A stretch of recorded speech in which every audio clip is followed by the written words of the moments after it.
discouraging any humanity background student because it's your paper totally. You all have the leverage, but the kind of critical thinking that comes from science. So you all are equally competent for this exam. तो ये है prelims का.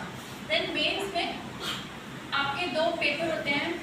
एक आपका English होगा compulsory, एक आपको कोई भी इंडियन लैंग्वेज का पेपर होता है. That can be Hindi, Marathi, Telugu, Tamil. हाँ, English is compulsory. It's just a qualifying paper.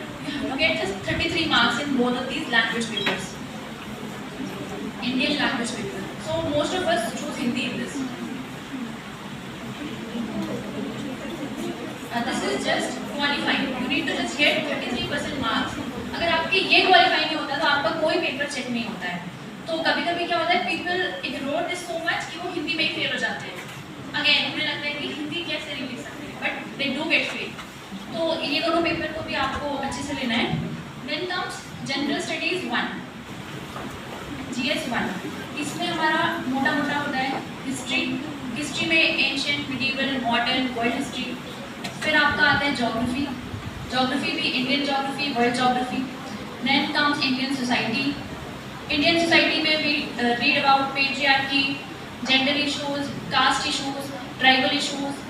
फिर आपके जो भी क्लास बेस्ड जो हो रहा है, लो क्लास, मिडिल क्लास, उनकी प्रॉब्लम्स, ग्लोबलाइजेशन, उसकी क्या प्रॉब्लम्स हैं, क्या एडवांटेज है, urbanisation, the traffic that we are seeing here, और जितने भी वेगरीज हैं अर्बनाइजेशन के, there are slums and there are gated communities, the rising disparities between people and among classes. ये सारी चीज़ें हम यहाँ पढ़ते हैं.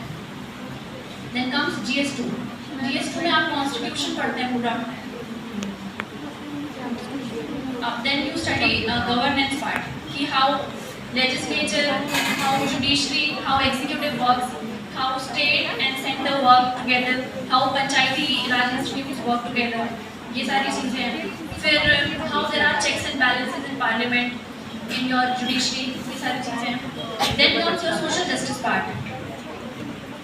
Social justice में हम पढ़ते हैं कि हमारे जो vulnerable sections हैं सोसाइटी के, लाइक लोअर कास्ट है, ट्राइब्स हैं, जो माइनॉरिटीज़ हैं, रिलीजियस माइनॉरिटी, लिंग्विस्टिक माइनॉरिटीज़, इनके जो इशूज़ हैं, या जो हमारी विमेन इशूज़ हैं, वो चीज़ें हम यहाँ पढ़ते हैं. Then comes international relations. International relation में we study what is the kind of relation that India is having with all other countries. In neighbor, then we go to continents, India-US relation, India-Russia relation, India-China relation, yeah, how is India leveraging its own status in the global world, UN diplomacy. ये सारी चीज़ें आप जब enter करेंगे तो समझ आएगा. तो ये सारी चीज़ें हम पढ़ते हैं यहाँ पे.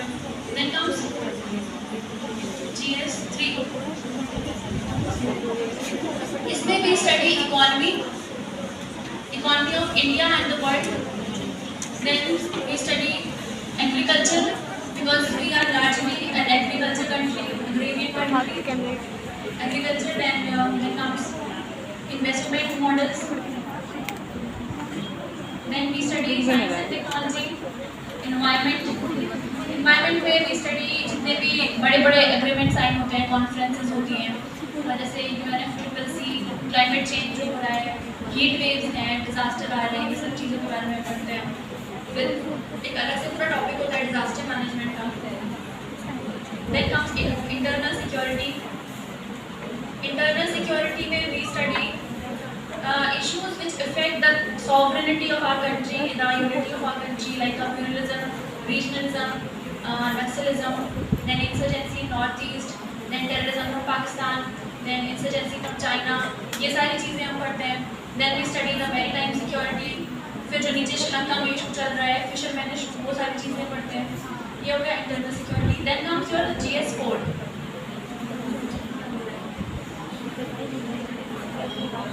GS 4 में we study ethics, and this is one of the most beautiful paper. Ethics is कि when you enter the service, how honest you are, how honest you will be. और ये ऐसा पेपर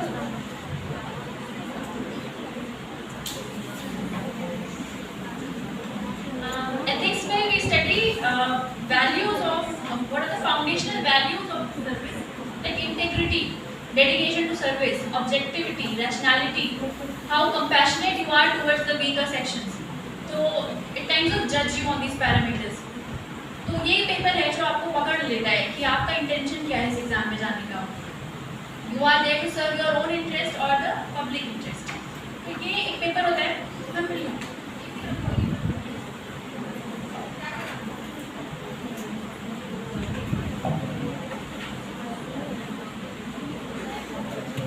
ठीक है, तो ये हो गया हमारे जीएस के पेपर्स। अब ये कितने पेपर हो गए? एक इंग्लिश, 2, 3, 4, 5, राइट? 5 पेपर्स ये हो गए मेंस में। अब मेंस में आता है आपका ऑप्शनल। मेरा ऑप्शनल था सोशियोलॉजी। अब ये एक लिस्ट होती है जिसमें 3 इंजीनियरिंग के सब्जेक्ट्स होते हैं, सिविल, मैकेनिकल एंड इलेक्ट्रिकल। मेरा कंप्यूटर साइंस नहीं था, होता भी तो शायद मैं नहीं लेती। बाकी इसमें सारे आपके ह्यूमैनिटीज के सब्जेक्ट्स होते हैं, सोशियोलॉजी है, साइकोलॉजी, फिलॉसफी, पब्लिक एडमिनिस्ट्रेशन, ये सारी चीज़ें आपके साइंस के सब्जेक्ट्स हैं, जूलॉजी है, बॉटनी है, फिजिक्स, केमिस्ट्री, सब कुछ है यहाँ पे। ये पेपर आपको इन या आउट कराते हैं सर्विस से। ये टोटल 500 नंबर का होता है। जो ये सारे मैंने पेपर बताए, ये सारे 250-250 नंबर के होते हैं। ये भी आपका 250 का होता है, पर 2 पेपर होते हैं, paper 1 and paper 2, both are of 250 marks each. The total option is 500 marks. ये this is the more deciding factor in this exam. तो इसीलिए मैंने मास्टर्स ही कर लिया सोशियोलॉजी में कि कुछ कमी ना रह जाए, तो मास्टर्स ही कर लो पूरा। तो ये है। अब सोशियोलॉजी मैंने क्यों किया था, मैं ब्रीफ दे देती हूँ। क्योंकि जैसे मैंने कहा कि I was always interested in knowing what our society is. So more than learning technical things, I was very much interested because I told you the background. जहाँ मैं रहती हूँ सुल्तानपुर में, so the area is my area is count as urban, but it is kind of rural. So ये एक गली है, इधर पूरा ही rural है, इधर पूरा ही urban है. So since childhood, I have been able to see what disparities are, what is coming from a rural background and what it is from coming from an urban background.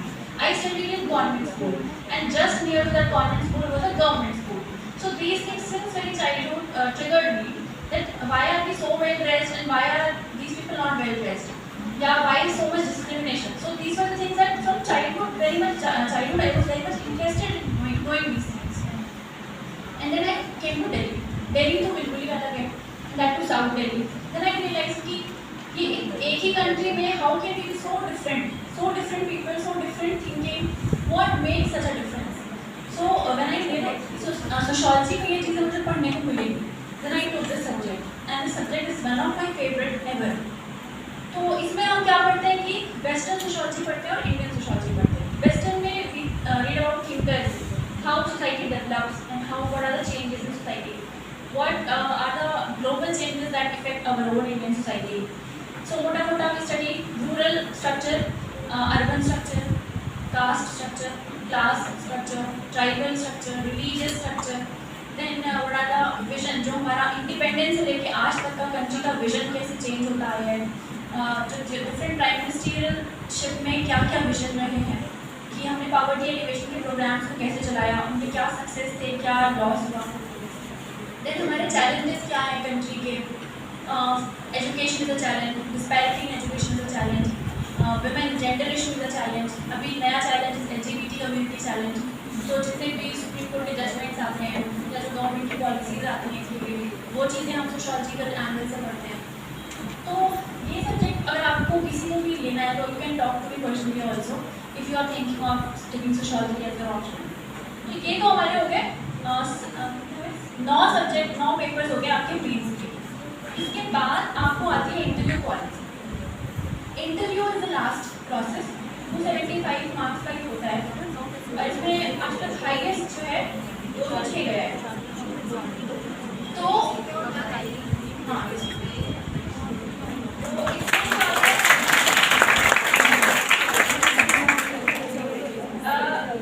Interview is a process जिसमें आपको पढ़ना कम है but अपने आप को ज़्यादा समझना है। ये एग्जाम आपने चूज किया था और what was the motive behind choosing this paper? What are the parameters or what are the things that you really want to serve to the nation? और आपका honest motive क्या है? Because there are 5 members who are sitting in the interview panel. The chairman is a UPSC member. UPSC जो body इस exam को लेती है, union public service commission, it's a constitutional body, और उसमें 10 मेंबर्स होते हैं and they are unseen unknown people. वो हमारे जैसे लोग नहीं हैं, वो they have to be very much away from the society just to ensure कि कोई बायस नहीं है या कोई इंटरफेरेंस नहीं है। तो seeing that person is a life time achievement. जब मैं अंदर गई मुझे लगा वो ही है चेयरमैन, तो मुझे बहुत अच्छा लगा कि okay, the thing that I had dreamed from the very first day, today I am able to come here and able to give this interview.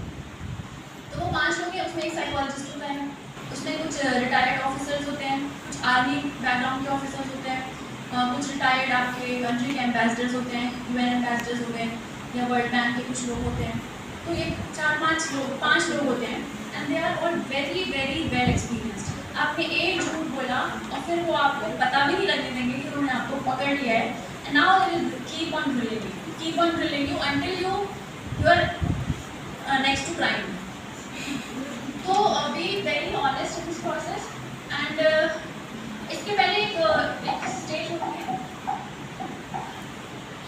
जिसमें आपको डैम भरना होता है, डिटेल एप्लीकेशन फॉर्म। ये मेंस की जब आपका मेंस क्लियर हो जाता है तो ये फॉर्म होता है। तो ये आपका बचपन से लेकर आज तक जो भी चीज़ आपने की है, या आपका जो आपके पेरेंट्स कहाँ बिलोंग करते हैं, उन्होंने क्या पढ़ाई की है, आपका क्या बैकग्राउंड रहा है, आपने बचपन से आज तक जितने अचीवमेंट्स सीखे हैं वो सारे, आपके ऊपर पुलिस केस, आपके पेरेंट्स के ऊपर पुलिस केस, आपके किसी रिलेटिव के ऊपर पुलिस केस, ये सारी चीज़ें यहाँ पर रिकॉर्ड होती हैं। फिर आपकी हॉबीज़ आते हैं यहाँ पे, आपके लीडरशिप क्वालिटीज़ आती हैं, आपकी आपने क्या क्या लीडरशिप रोल अपनाए हैं कॉलेज में, स्कूल में, ये सारी चीज़ें हैं। स्पोर्ट्स में आता है, पूरा बेसिकली आपका एक डिटेल्ड एप्लीकेशन होता है यहाँ पर, और मोरलेस इसी के ऊपर आपका इंटरव्यू जाता है। तो मेरा interview was more on sociology. I was the joint secretary in the college, student politics में मेरा इंटरव्यू था। Then I have a hobby of indoor gardening and traveling, उस पे मेरा इंटरव्यू था। Then I come from UP, so why is UP so backward even in today's century, इस पे बहुत सारे क्वेश्चन था। Then law and order situation